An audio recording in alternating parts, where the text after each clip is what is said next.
Assalamualaikum warahmatullahi wabarakatuh. Perkenalkan saya Hanum Sekarkinanti dari kelas 11-2 nomor absen 14. Perkenalkan, nama saya Ocha Kastamrani. Saya kelas 11-2.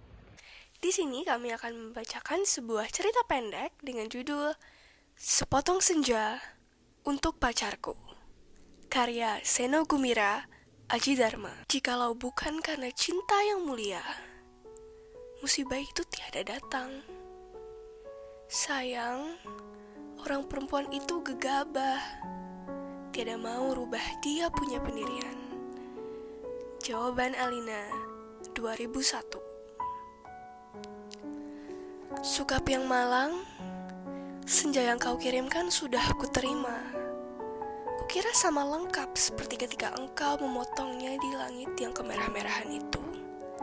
Lengkap dengan bau laut, desir angin, dan suara hempasan ombak yang memecah pantai. Ada juga kepak burung-burung, lambaian pohon-pohon nyiur dalam kekelaman. Sementara di kejauhan, perahu layar merayapi cakrawala dan melintasi matahari yang sedang terbenam. Aku pun tahu, Sukap, senja yang paling keemas-emasan sekalipun hanya akan berakhir dalam keremangan menyedihkan. Ketika segala makhluk dan benda menjadi siluet, lantas menyatu dalam kegelapan. Kita sama-sama tahu keindahan senja itu, kepastiannya untuk selesai dan menjadi malam dengan kejam. Manusia memburu senja kemana-mana, tapi dunia ini fana, Sukap. Seperti senja, kehidupan mungkin saja memancar gilang gemilang, tetapi ia berubah dengan pasti. Waktu mengubah segalanya tanpa sisa, menjadi kehitaman yang membentang sepanjang pantai. Hitam, sunyi, dan kelam. Rupa-rupanya, dengan cara seperti itulah dunia ini mesti berakhir. Senja yang engkau kirimkan telah menimbulkan bencana tak terbayangkan. Apakah engkau tahu suratmu itu baru sampai 10 tahun kemudian? Engkau tidak akan tahu, Sukap. Seperti juga engkau tidak akan pernah tahu apa yang terjadi dengan senja yang kau kirimkan ini. Senja paling tidak berharga dalam hidupku, Sukap. Senja sialan yang paling tidak mungkin diharapkan manusia. Senja ini baru tiba setelah 10 tahun, karena tukang pos yang jahil itu rupanya penasaran dengan cahaya merah kemas-kemasan yang memancar dari amplop itu, Sukap. Cahaya itu telah mengganggunya semenjak ia menggenjot sepeda dari kantor pos. Berkilau-kilau dan memancar di tas surat yang tergantung di boncengan sepeda. Begitu rupa sehingga cuaca siang hari menjadi kacau. Angin menderu dan ombak terdengar mengempas-empas. Meskipun ia bersepeda mendaki bukit kapur, demikianlah maka ia suatu ketika berhenti. Dari dalam tas itu terdengar suara-suara. Ia buka tas itu dan ia melihat amplop Federal Express yang sudah tidak putih lagi, melainkan merah kemas-emasan, Sukap. Seperti senja dengan matahari terbenam di balik cakrawala. Tukang pos itu mengambil amplop tersebut, menimang-nimangnya. Agak berat juga. Maklumlah, bukankah amplop itu berisi senja, Sukap? Senja dengan matahari merah membara yang turun perlahan-lahan di balik. Siapa yang tidak suka merasa nyaman dan tenang di dunia ini semua? Di sebuah dunia yang miskin, masih bersifat darah pula. Maka jangan salahkan tukang pos itu, Sukap. jika ia kemudian menjadi begitu penasaran dan memasuki senja yang terbentang. Tiada yang tahu apa nasib waktu ketika anak-anak akhirnya berkerumun di sekitar sepeda yang tergeletak itu. Mereka hanya melihat cahaya senja yang kemerah-merahan yang bersemburat membakar langit. Amplop itu hanya bocor sedikit, tapi akibatnya sudah begitu rupa. Ini semua gara-gara kamu, Sukap. Sukap pemalang, bodoh, dan tidak punya otak. 10 tahun lamanya tukang pos itu mengembara di dalam amplop. Kita tidak pernah tahu apa yang dilakukan di sana. Apakah dia kawin, beranak pinak, atau berbahagia? Atau selama itu dia hanya duduk-duduk saja memandang matahari terbenam dengan perasaan kehilangan. Sementara langit tadinya merah keemasan perlahan menggelap kebiru-biruan. Aku tidak tahu bagaimana cara menikmati senja di dalam amplop, Sukap. Sebuah ruang yang sungguh-sungguh terdiri dari waktu. Apakah waktu itu bisa diulang atau bagaimana? Aku belum pernah memasuki senja di dalam amplop. Atau apakah di dunia ini sebetulnya seperti amplop ya, Sukap? Di mana kita tidak tahu apa yang berada di luar kita. Di mana kita merasa hidup penuh dengan makna padahal menonton kita tertawa-tertawa sambil berkata, "Ah, kasihan betul manusia." Apakah begitu, Sukap?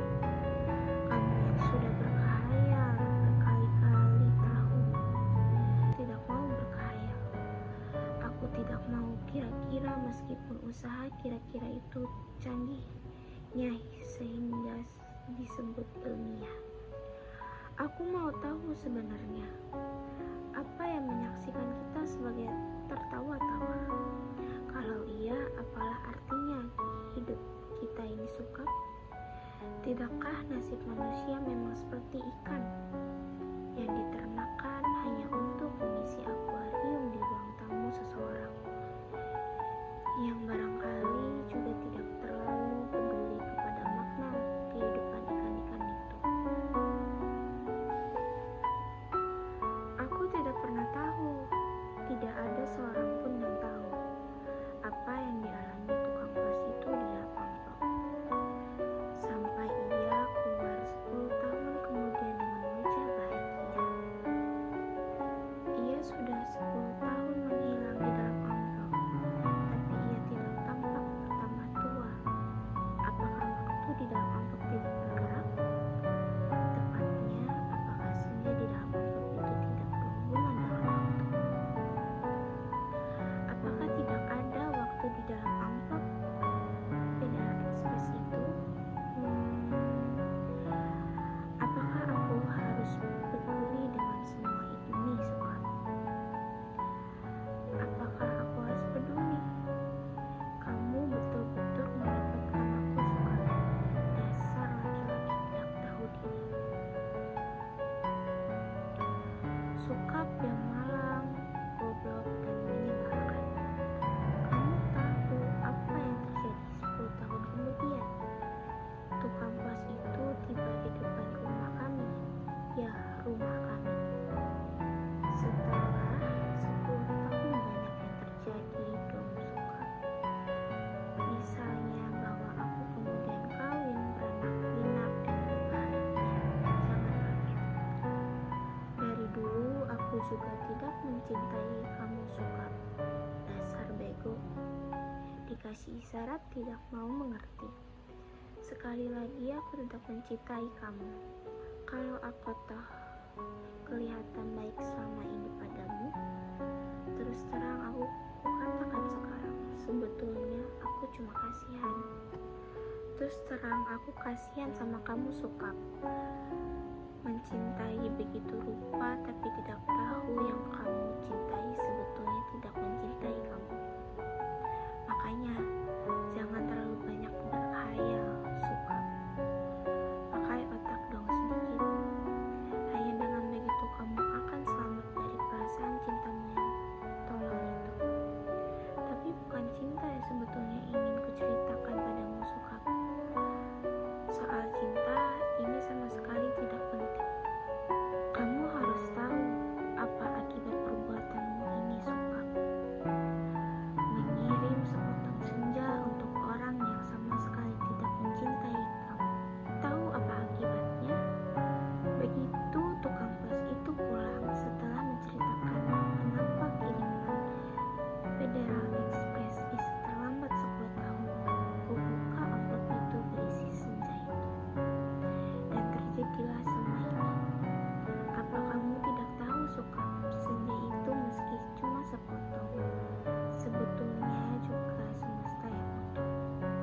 Bagaimana aku tahu amplop itu berisi senja, Suka?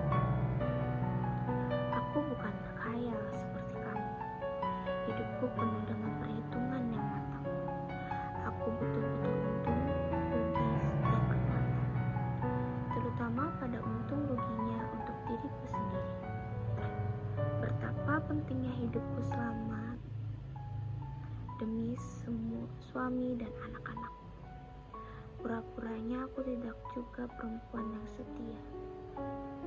Itu pula sebabnya sebelum maupun sesudah kawin aku tidak sudi berhubungan dengan kamu, Suka. Lagi pula aku tidak mencintaimu, mau apa? Tapi kamulah yang tidak tahu diri, mengirim senja tanpa kira-kira. Dunia ini jadi berantakan tahu, berantakan dan hancur lebur tiada kira. Setelah amplop itu kubuka dan senja itu keluar, matahari yang terbenam dari senja dalam amplop itu berbenturan dengan matahari yang sudah ada. Langit yang biru bercampur aduk dengan langit kemerah-merahan yang terus-menerus kedap menyilaukan karena cahaya keemas-emasan yang tak menjadi semburat dan tak beraturan. Senja yang seperti potongan kue menggelenggang. Pantai terhampar seperti permadani di atas bukit kapur. Lautnya terhempas langsung membanjiri bumi dan menghancurkan segala-galanya. Bisalah kau bayangkan, Suka, bagaimana orang tidak panik dengan gelombang raksasa yang tidak datang dari pantai tapi dari atas bukit. Pertanyaan terkenal Pestis yang berkutipan dengan Stephen Hawking adalah ketika Tuhan menciptakan semesta, apakah ia mempunyai pilihan? Air membanjiri bumi seperti zaman Nabi Nuh. Dunia menjadi gempar, tidak semua kapal dan perahu yang ada cukup untuk seluruh umat manusia, kan? Lagi pula, sampai kapan kapal dan perahu itu bisa bertahan? Tiada satu kota pun yang selamat lautan dari senjamu yang membuat langit merah-merah membara itu menghempas dan membanjiri bumi dengan cepat sekali. Gedung-gedung pencakar langit di atas kota besar di seluruh dunia. Gunung-gunung tertinggi di muka bumi, semua terendam air. Suka, bumi ini sekarang sudah terendam air. Di mana-mana air dan langit senja tak berkunjung berubah menjadi malam. Segalanya kacau, Suka, gara-gara cintamu yang tak tahu diri. Suka yang malang, paling malang dan akan selalu malang. Aku menulis surat ini dengan kertas dan pena terakhir di dunia, di atas puncak Himalaya. Di atas puncak Himalaya, di depanku ada sebuah sampan kecil yang sepasang dayung dan sebungkus sup perni. Itulah makanan terakhir di muka bumi. Sisa manusia menjadi pengembara lautan di atas kapal dan perahu yang telah mati semua karena kehabisan bahan makanan maupun mayat teman-temannya sendiri. Manusia memang banyak akal, tapi menghadapi senja dalam amplop itu tidak ada jalan keluar. Banyak orang mempertanyakan diriku, kenapa aku membuat dirimu begitu cinta menggebu-gebu, padahal cinta secuil pun juga tidak. Sehingga kamu mengirimkan sepotong senja itu kepadaku dan tumpah ruah membanjiri bumi. Tapi coba katakan, itu bukan salahku toh, Soka? Aku tidak mau disalahkan atas bencana yang menimpa umat manusia. Mengapa cinta harus menjadi begitu penting sehingga kehidupan terganggu? Ini bukan salahku. Air laut kulihat makin dekat. Setidaknya setengah jam lagi tempat aku menulis surat ini sudah akan tenggelam seluruhnya. Aku akan naik perahu mendayung sampai teler, makan super mie mentah lantas menanti mau. Akan kukirim kemana surat ini, barangkali kamu pun sudah mati suka. Semua pengembara di lautan sudah mati, sedangkan di puncak tertinggi di dunia ini tinggal aku sendiri. Dari hari ke hari memandang senja yang selesai, di mana matahari tidak pernah terbenam lebih lamanya. Sementara dalam amplop itu telah menjadi pemenang dalam peraturan buah semesta. Namun semesta dalam amplop itu cuma sepotong senja, sehingga dunia memang tidak akan pernah sama lagi. Kalau aku mati nanti, bumi ini akan tetap tinggal senja selama-lamanya, dengan matahari terbenam separuh tidak pernah turun lagi, langit merah selama-lamanya, lautan jingga selama-lamanya, tetapi tiada seorang manusia pun mengenalnya. Segenap burung sudah punah karena kelelahan terbang tanpa henti. Tinggal ikan-ikan menjadi penguasa bumi. Di kejauhan kulihat ikan paus merah yang menjerit dengan sedih. Sukap, aku akan mengakhiri surat ini, akan kulipat menjadi perahu kertas, kulayarkan ke laut lepas. Bukan tidak mungkin surat ini akan terbaca juga. Entah bagaimana caranya, namun siapapun yang menemukan akan membaca kesaksianku. Jika tidak, aku pun tidak tahu apa nasib waktu-waktu. Kupandang senja abadi sebelum melipat surat ini. Betapapun semua ini terjadi karena cinta. Hanya karena cinta betapa besar bencana telah ditimbulkannya. Ketika kata-kata tak cukup menampung, kutatap senja itu masih selalu begitu seperti menjanjikan sebuah perpisahan yang sunyi. Selamat berpisah semuanya, selamat tinggal Alina. Pondok Aren, Sabtu 10 Februari 2021, 20:41. Sekian dari kami menceritakan cerpen Sepotong Senja untuk Pacarku dari karya Seno Bumira Aji Dharma. Mohon maaf bila ada salah kata. Wassalamualaikum warahmatullahi wabarakatuh.